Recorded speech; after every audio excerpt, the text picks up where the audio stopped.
Hello बच्चों, जैसे कि प्रीवियस लेक्चर में जो हमने देखा था एक्सरसाइज नंबर 3.7, उस एक्सरसाइज में हमें फाइंड आउट करने को दिया था एक्सेलरेशन।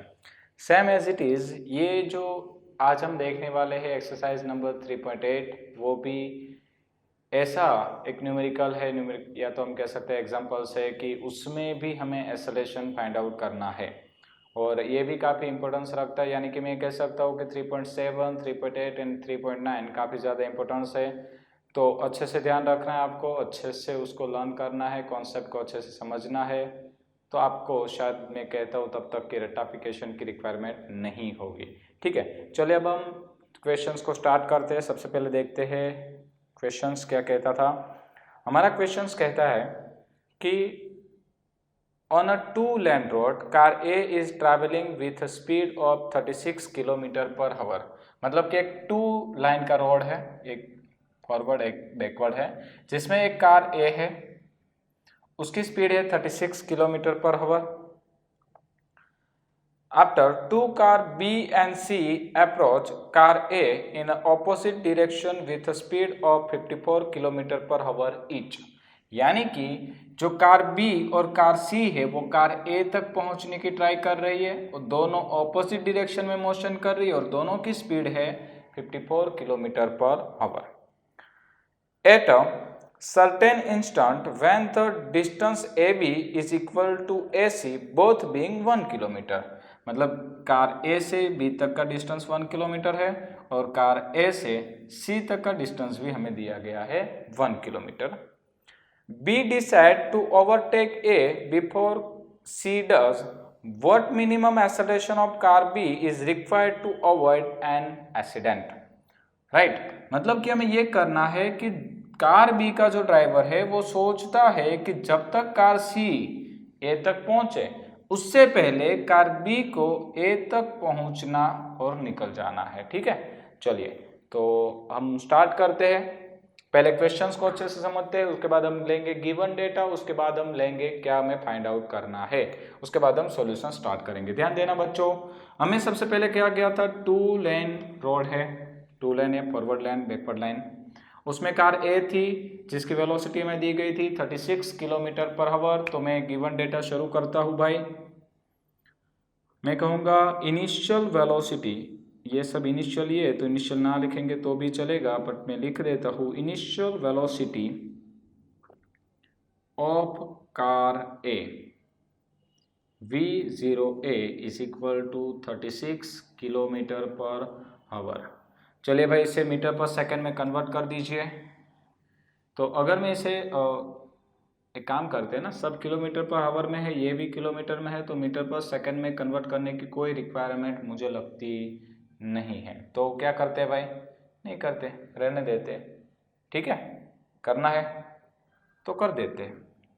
चलिए 36 किलोमीटर पर आवर को अगर आप कन्वर्ट करेंगे देन ये आएगा 10 मीटर पर सेकंड। ओके, कोई doubt? Divide by 3600 multiply by 1000, 10 metre पर सेकंड।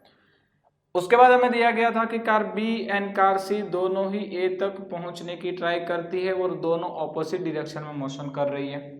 तो ये कार बी है, कार सी है, दोनों की इनिशियल वेलोसिटी भी दी थी हमें 54 किलोमीटर पर आवर। तो चलिए हम लिख देते हैं गिवन डेटा में इनिशियल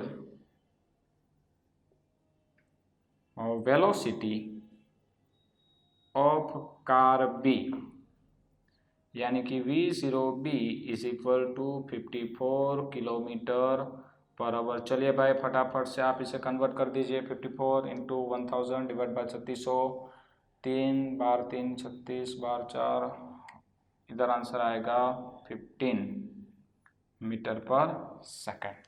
ठीक है, सही है ना? Okay, next initial velocity of car सी,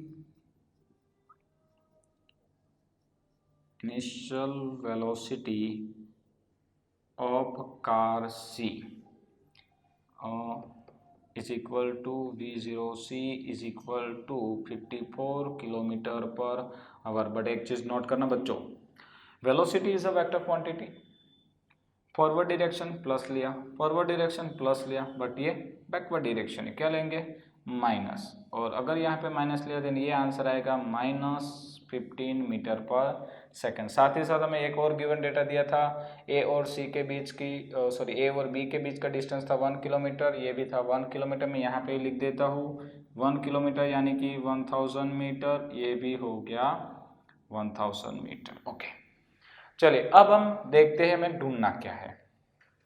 तो बच्चों में ढूंढना ये था कि कार बी का ड्राइवर सोचता था कि उसे सी ए तक पहुंचे, उससे पहले क्या करना था, इसको ओवरटेक करना था। अब सिंपल है कि आप भी कई बार बाइक चलाते होंगे, कार चलाते होंगे, या तो कार चलाते हुए देखा होगा, और हमें पता है कि अगर हमें किसी को ओवरटेक करना हो तो क्या करना चाहिए, एक्सेलरेशन देना चाहिए। तो सिंपल है भाई, कार बी भी क्या करेगी, एक्सेलरेटर देगा भाई। अब जैसे ये एक्सेलरेशन देगा तो इसकी स्पीड इंक्रीज हो जाएगी और हो सकता है कि ये क्या कर दे, क्रॉस कर दे।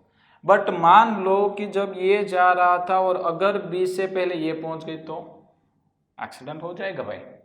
बट हमें एक्सीडेंट होने देना नहीं है, और अगर एक्सीडेंट नहीं होने देना है तो उसकी शर्त ये होगी कि जब तक कार सी यहाँ पहुंचे उससे पहले बी को क्या करना है, यहाँ पे पहुंच जाना है। क्योंकि अगर बी पहुंच गया तो बी यहाँ से निकल जाएगा और सी वापस चली जाएगी।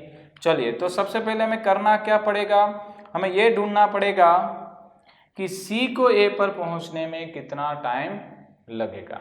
ठीक है, तो सबसे पहले हम बात करेंगे कार सी की। तो स्टार्ट करते हैं हमारा सॉल्यूशन। चलिए, हमारा पहला स्टेप है for car C.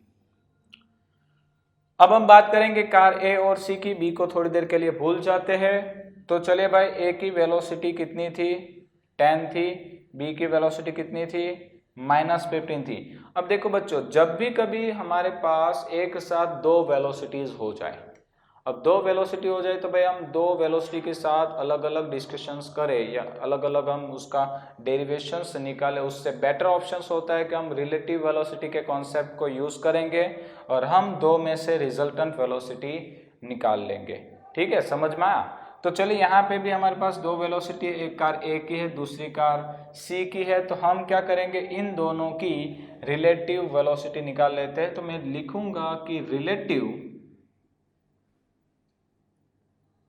Velocity of car C with respect to car A. मतलब कि हमें किसकी वेलोसिटी निकाली, कार सी की विथ रिस्पेक्ट टू ए। तो उसका फॉर्मूला होता है V C A is equal to V C minus V A. चलिए भाई, वी सी की वैल्यू कितनी थी, यस -15, माइनस वी ए की वैल्यू, वी ए की वैल्यू थी 10। तो -15 -10 आंसर आ जाएगा -25 मीटर पर सेकंड। ठीक है भाई, तो ये आ गया हमारा आंसर। हमारी जो रिजल्टेंट वेलोसिटी है वो कितनी है, -25 मीटर पर सेकंड। अब देखो बच्चों, ये जो माइनस सिंबल है वो दिखाता है बैकवर्ड डायरेक्शन, यानी कि जो हमें रिजल्टेंट वेलोसिटी मिली है उसकी डायरेक्शन कौन सी है, बैकवर्ड साइड। चलिए, अब हम ये देखेंगे कि कार सी को ए तक पहुंचने में कितना टाइम लगेगा। टाइम ढूंढना है। पहले ये नोट करो, कार सी ने कोई एक्सेलरेशन दिया था नहीं, उसके बारे में हमें क्वेश्चंस में कोई इंफॉर्मेशन नहीं है। उसका मतलब इसने कोई एक्सेलरेशन नहीं दिया है। मतलब कि acceleration of car C is equal to हम क्या लेंगे भाई, 0। तो हम लेते हैं कि acceleration of car C A C is equal to 0। साथ ही साथ कार सी को डिस्टेंस कितना ट्रैवल करना पड़ेगा, तो हमने पहले से ही ले रखा है भाई 1000 मीटर। तो हम फॉर्मूला लगाएंगे कि d is equal to v0t plus 1/2 at²। चलिए, d कितना था 1000, v0 यानी वेलोसिटी, वेलोसिटी कितनी थी हमारी, सॉरी प्लस नहीं आएगा, इक्वल टू। अब देखो, ये जो माइनस सिंबल है वो क्या दिखाता है भाई, बैकवर्ड डायरेक्शंस। अब हम डिस्टेंस ले रहे हैं तो हमें डायरेक्शंस की कोई रिक्वायरमेंट नहीं है, क्योंकि हमें टाइम ढूंढना है। तो हमें इसका मैग्नीट्यूड लूंगा सीधा ही 25 इंटू टाइम आ गया t प्लस 1/2। ए कितना होगा 0 इंटू t²। ये पूरा स्टेप 0 हो जाएगा। 25 को हम जाने देंगे नीचे, तो t बराबर 1000/25।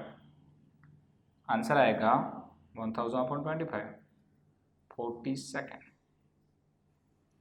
मतलब कि कार सी को ए तक पहुंचने में कितना टाइम लगने वाला है भाई? 40 second.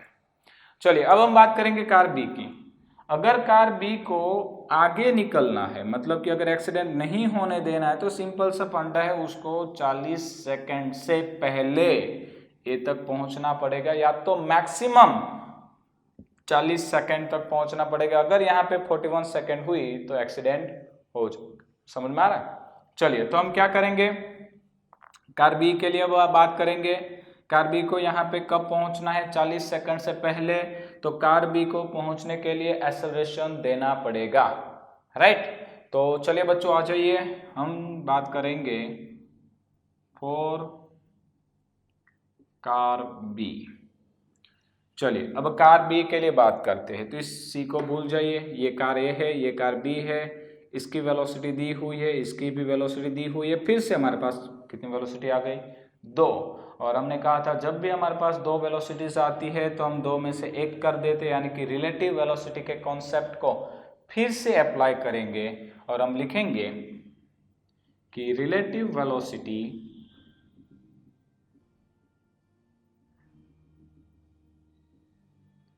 of car B with respect to car A, then answer is VBA is equal to VB minus VA। चलिए भाई VB कितना था? तो VB हमने देखा हुआ था 15 था, माइनस VA याद है 10 था, ये आ गया 5 मीटर पर सेकंड। चलिए आ गया हमारा वेलोसिटी, टाइम हमें दिया है, डिस्टेंस भी हमें दिया है, कितना है? 1000 मीटर। अब हम ढूंढते हैं एक्सेलरेशन। तो सबसे पहले हम एज्यूम करते हैं कि assume that the acceleration of car B is A. उसको हमने एज्यूम कर लिया ए। अब हम फॉर्मूला रख देंगे d बराबर v0t प्लस 1/2 एटी स्क्वायर। चले डिस्टेंस था 1000, वेलोसिटी कितनी थी? 5, टाइम था 40, 1/2 ए हमें फाइंड करना है, t था 40 का स्क्वायर। ओके चलिए बच्चों 40 × 5, 4 × 5 20, 200 हो जाएगा, प्लस 40 का स्क्वायर 1600, 1600/2 800 ए। चलिए प्लस से इस तरफ गया तो माइनस 1000 माइनस 200 800 बचेगा। तो 800 A is equal to 800 and therefore A is equal to 1 metre पर सेकंड स्क्वायर, राइट बच्चों। तो चलिए भाई ये आ गया है हमारा एक्सेलरेशन, और हमारा जो एक्सेलरेशन है वो आ चुका है 1 मीटर पर सेकंड स्क्वायर, राइट। यानी कि अगर B को C से पहले कार A को ओवरटेक करना होगा तो उसे एक्सेलरेशन देना पड़ेगा 1 मीटर पर सेकंड स्क्वायर। ठीक है, काफ़ी इजी तरीके से मैंने इसको एक्सप्लेन किया है। आई थिंक आपको काफ़ी अच्छी तरीके से समझ में आया होगा। और इन नेक्स्ट लेक्चर्स हम बात करेंगे एक्सरसाइज नंबर 3.9। Thank you.